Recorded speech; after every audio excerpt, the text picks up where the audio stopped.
एक तरीके से मंद बुद्धि अनपढ़ गंवार लोग करते रहेंगे, तब तक लौरिया विधानसभा क्षेत्र का विकास नहीं होगा। और लेकिन मेरा क्या है कि मेरी कलम वचन देती है अधियारों से लड़ने की, राजमहल के राजपूत के आगे ठन के अड़ने की। मैं वैसा खुददार नहीं, मेरा क्षेत्र जले और कुछ न बोलूं, मैं वैसा गद्दार नहीं। विधायक तो कम, वो कलाकार हैं। कलाकार तो पहले थे ना, वो अभी भी कलाकार हैं और वो अपने कला के बल पे विधायक बनते हैं।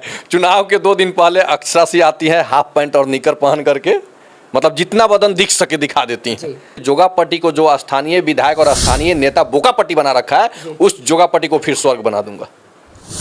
अभी हम साठी में हैं और आपसे आज हम मिलवाएंगे अजितेश कुमार उर्फ बबलू भैया से, और इनका हम परिचय बता देते हैं कि ये लौरिया विधानसभा से चुनाव लड़ चुके हैं।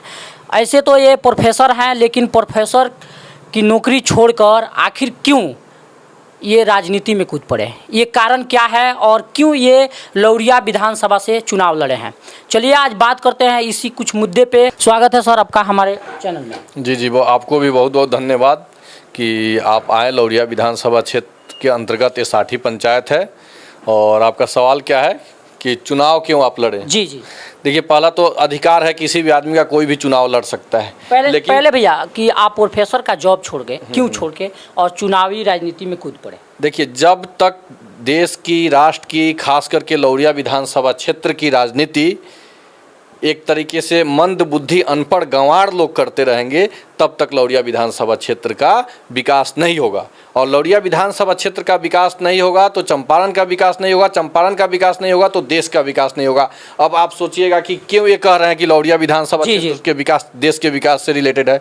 तो पूरे देश में लौरिया प्रखंड एक ऐसा प्रखंड है जहाँ से एक प्रखंड से सतवरिया में राजकुमार शुक्ला स्वतंत्रता सेनानी, शेख गुलाब, शीतल राय, तीनों यहीं के लौरिया के ही, तो 3 स्वतंत्रता सेनानी इधर के, और इन स्वतंत्रता सेनानियों के सहारे ही महात्मा गांधी को यहाँ बुलाया गया और यहाँ से सत्याग्रह शुरू हुआ और पूरे देश को आज़ादी दिलाया गया। तो लौरिया के युवाओं को यूनाइट करके और भारत को, इस देश को ही इन लफंगे नेताओं से आज़ाद करने के लिए मैं ये लड़ाई लड़ रहा हूँ।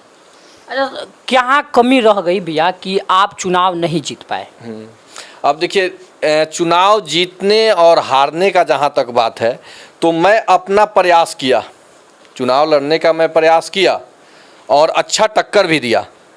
और चुनाव हारने का जहाँ तक मैं अपना जो बैठक किया अपने कार्यकर्ताओं के चुनाव के उपरांत, तो उसमें यही हमारा आया कि मैं जैसे लॉकडाउन में लोगों को काम आया, चाहे लोग जो भी यहाँ से इलाज कराने जा रहे हैं उनके काम आया, वो सारे लोग अपना वोट तो दिए, लेकिन वो लोग हमारे साथ जो लोग जुड़े हैं वो बाकी लोगों को नहीं मोटिवेट कर पाए। लेकिन जिसका आप मदद किए, जो आप कहना चाहते हैं, वो लोग आपके साथ खड़े रहे, वो आपका समर्थन किए। हाँ। लेकिन जो दूसरे लोग हैं, जो जिनको उनको जोड़ना था, आपके लिए काम करना था, वो जोड़ नहीं पाए। हाँ, यही कारण है कि हर बूथ से लौरिया विधानसभा क्षेत्र में से जो जीता उसको भी शायद हर बूथ से वोट नहीं मिला है, लेकिन मेरा हर बूथ से मेरा कोई ना कोई कार्यकर्ता, कोई ना कोई मेरा दोस्त साथी जिनके काम में मैं आया, जो मेरे काम में आए, वो हमें वोट जरूर दिए। और जिनको लौरिया विधानसभा क्षेत्र के विकास से मतलब है वो हमारे साथ हैं, आज भी हैं और कल भी रहेंगे। अच्छा, आप कितने लोग को लॉकडाउन में मतलब बाहर से बुलवाए हैं, कितने लोग को खाना पहुंचवाए हैं? लगभग 5000 प्लस लोगों को मैं लॉकडाउन में बाहर से बुलवाया और उन सब का लिस्ट भी है। एक बार वो डायरी दीजिएगा, इसमें सबका गांव वाइज सबका नाम और ये लिखा हुआ है, जितने लोगों को मैं ये सब बुलाया, ये सब उन लोगों का नाम है। देख लीजिए, आप यहाँ सामने देख सकते हैं, भैया के पास सबूत है कि ये कितने लोगों का लॉकडाउन में मदद किया है। और देखिए, चुनाव हारने का दूसरा रीजन क्या था कि मैं चुनाव के समय जो यहाँ के वोट, जो कैश की राजनीति जो लोग करते हैं, पैसे बांटने का, वो काम मैं नहीं किया और मैं वो काम कभी भी नहीं करूँगा। तो एक वो भी रीजन था। कहीं ना कहीं भैया ये है कि लोग जो आप एहसान कर रहे हैं, जो काम कर रहे हैं, उस पे लोग नहीं, और रातों रात पैसे के दम पे लोग चुनाव जीत जा रहा है। नहीं, लोग धीरे धीरे समझ रहे हैं, क्योंकि मुझे उस समय भी फ़ोन आया था एक आदमी का कि चुनाव के समय तो आकर के हमें पैसा दे दिया गया, लेकिन अभी हमें भोजन करने के लिए भोजन तक का पैसा नहीं मिल रहा है। और जिस पार्टी से हमारे विधायक हैं, वो पार्टी के विधायक यहाँ पे भी हैं वो जहाँ पे फंसे हुए थे चंडीगढ़ में, वो बोले आपके यहाँ पे जो इस पार्टी के विधायक है उसी पार्टी के विधायक वहाँ भी हैं, तो चाहते तो हमें राशन भोजन भिजवा देते। अच्छा भैया, क्या कारण है कि एक ही पार्टी के व्यक्ति आज 15 साल से कुछ काम नहीं करने के बाद भी गद्दी पे बैठे हुए हैं यहाँ लौरिया विधानसभा में? कौन है, उनका नाम बताइए। उनका नाम विनय बिहारी, जो हमारे विधायक है, उनके बारे में बताइए। आपको मैं बताऊं कि वो विधायक तो कम, वो कलाकार हैं। कलाकार तो पहले थे ना, वो अभी भी कलाकार हैं और वो अपने कला के बल पे विधायक बनते हैं। चुनाव के 2 दिन पहले अक्षरासी आती है हाफ पैंट और निकर पहन करके, मतलब जितना बदन दिख सके दिखा देती हैं, ठीक है। एक और है, वो अभी कॉमेडियन करके सांसद भी बने हैं, वो आते हैं 2-3 नचनिया बजनिया को लेकर के आते हैं और यूथ सब जो बेरोजगार यूथ है वो यूथ उनके पीछे लग जाता है। लेकिन मेरा क्या है कि मेरी कलम वचन देती है अधियारों से लड़ने की, राजमहल के राजपूत के आगे ठन के अड़ने की। मैं वैसा खुददार नहीं, मेरा क्षेत्र जले और कुछ न बोलूं, मैं वैसा गद्दार नहीं। अच्छा, तो वैसे यूथ को कहीं ना गलती तो विनय बिहारी में, तब इसको लेके हम नहीं मानेंगे, कहीं ना कहीं गलती तो वहाँ के बेरोजगार, वहाँ के नौजवान लोगों का है, जो अक्षरा सिंह को, पवन सिंह को और निरहुआ को देख के वोट देते हैं। उन लोगों को क्या कहिएगा? बिल्कुल, उन युवाओं से बस यही निवेदन करूँगा कि आप वोट दो दीजिए, अपने आगे वाली पीढ़ी के लिए दीजिए, अपने बच्चों के लिए दीजिए, उस रोड बनवाने के लिए दीजिए, क्योंकि पिछले चुनाव में भी रोड नहीं बना था, 10 साल से रोड नहीं बना। तो जो बेतिया से मनुआ पुल होते हुए नौलपुर जो रोड जा रहा है, उस रोड के लिए आप वोट दिए ही नहीं, तो कैंडिडेट तो ये समझ रहा है कि हमें तो वोट मिल ही जा रहा है, हमें रोड के लिए का थोड़ा ही वोट नहीं मिलना है। एक बार रोड के लिए वोट करके देखिए, फिर आपको कैंडिडेट बदलेगा।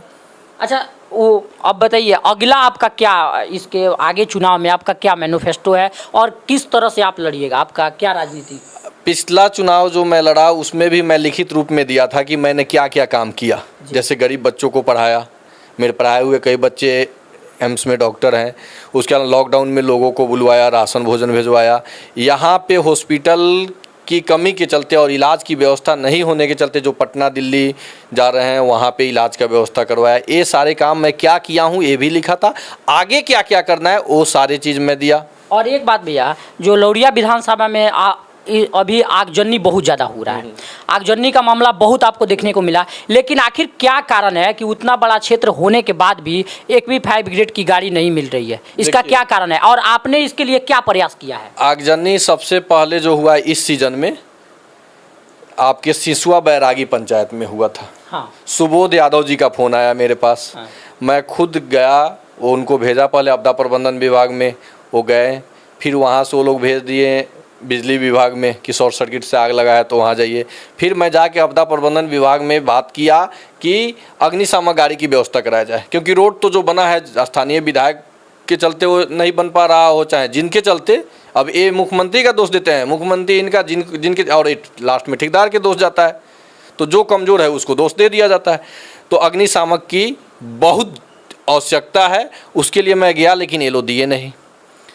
फिर मैं आपका चमुखा में आग लगा जी, चमुखा में आग, भयंकर आग लगा, 40 घर जले। और वो 40 घर जलने के बाद जो स्थानीय नेता हैं वो आपदा प्रबंधन विभाग से गाड़ी की बात नहीं कर रहे हैं, वहाँ के लोगों को मग और बाल्टी बांट रहे हैं कि आग लगे तो बुझा लेना, और साड़ी दे रहे हैं। सर, वो तो गए भी तो नहीं थे वहाँ, आप जो कह रहे हैं बांट रहे हैं, उस आग लगने के 3 दिन बाद तक वहाँ गए भी नहीं थे। वहाँ के लोग बोल रहे हैं कि वो मर गए हैं। कौन से? मैं विधायक की बात नहीं कर रहा हूँ, बाकी कुछ लीडर लोग, हाँ। जो टुचपुचिया लीडर हैं लोग, जिनको पैसे की ज़्यादा गर्मी है, जी जी, वो मतलब कि जनता को एक तरीके से कुत्ता समझ रहे हैं जी, और जनता को जा करके बिस्किट जैसे एक खा ले ऐसे कर रहे हैं। तो ये चीज़ जनता को समझना चाहिए ना, जनता को ये चीज़ समझना चाहिए। और जिस दिन जनता ये चीज़ समझ जाएगी उस दिन लौरिया के खास करके जोगापट्टी को, जो स्थानीय विधायक और स्थानीय नेता बोकापट्टी बना रखा है, उस जोगापट्टी को फिर स्वर्ग बना दूंगा। देख लीजिए, ये रहे अजितेश भैया और बबलू भैया, और इनका मैनिफेस्टो आप सुन लिए। और इनका निर्णायक जो है, ये लुका छुपा के कोई भी बात नहीं करते हैं, जो है कैमरा के सामने, ऑन कैमरा के सामने बोल रहे हैं कि जो हमारी राजनीति पिछले साल थी और जो मेरा मैनिफेस्टो था वही राजनीति हम लेके आएंगे, कुछ इसमें बदलाव भी करेंगे। और एक बात आपको बता देते हैं कि शिक्षा के क्षेत्र में इनका पहुँच बहुत है। अगर लौरिया विधानसभा की कुछ बच्चे पढ़ना चाहते हैं, उनको आप कैसे मदद कीजिएगा? मैं अभी भी आपके लौरिया विधानसभा क्षेत्र के 2-3 बच्चों को मदद कर रहा हूँ। आपके नौलपुर के राजन यादव हैं जी। उनसे आप बात कर सकते हैं। आप जाइए तो उनसे मिलिए, उनसे जा कर के मिलिए। अभी नीट का पेपर दे रहे हैं, उनसे पूछ लीजिए कितना मेरा सहयोग मिला है। जी। और जा कर के लोग फ़ोटो खिंचवाते हैं, पेपर निकलवाते हैं, वो काम नहीं। मैं धरातली काम करता हूँ, बच्चा पकड़ता हूँ, कौन सा बच्चा पढ़ने लायक है। अगर कोई बच्चा आर्थिक रूप से कमज़ोर है और वो नीट IIT का फ्री कोचिंग लेना चाहता है तो मैं उसको नीट और IIT का फ्री कोचिंग दिल्ली, कोटा, जहाँ कहे वहाँ पे फ्री कोचिंग दिला सकता हूँ। बाकी इनका इंटरव्यू आपको कैसा लगा और आखिर इनसे और सवालें क्या करनी चाहिए और बाद में और सवालें आप क्या पूछना चाहते हैं जो कमेंट करके बताइएगा, फिर हम दोबारा इनका इंटरव्यू आके लेंगे। बाकी आज के लिए मिलते हैं अगले वीडियो में। मैं बिहारी बाबू चैनल से भानु प्रताप, जय हिंद।